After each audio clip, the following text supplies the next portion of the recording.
এতটাই গরম পড়ে গিয়েছিল, আমরা চলে গেছিলাম দীঘাতে। দীঘাতে যাব আর জগন্নাথ মন্দির ঘুরবো না, তা কখনো হয়? তো চলো আজ বেশি কথা না বাড়িয়ে সেটাই আজ তোমাদের সঙ্গে তুলে ধরছি।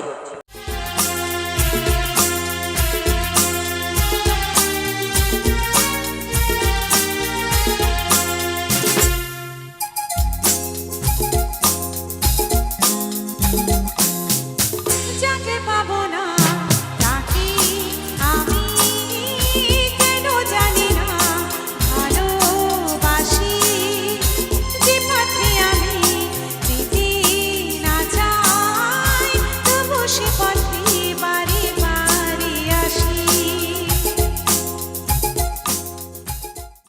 বাগানগুলো এতটাই সুন্দরভাবে সাজিয়ে রেখেছে, একদম চোখে পড়ার মতো। তোমরা না দেখলে একদম বিশ্বাস করতেই পারবে না।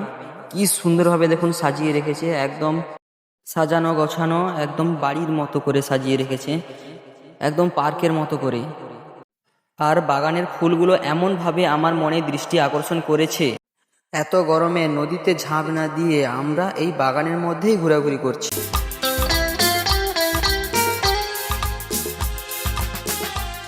এরপর আমরা মন্দিরের দিকে আস্তে আস্তে এগিয়ে যাচ্ছি। চলো দেখে নাও মন্দিরটা কত সুন্দর।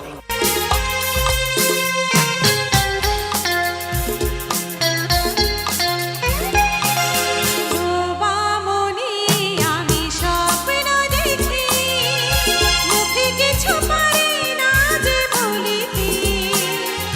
আমার মনে আশা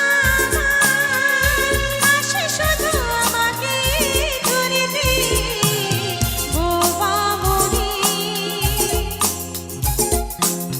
ডোবা মনে আমি স্বপ্ন দেখি, মুখে কিছু পারি না যে বলিতে।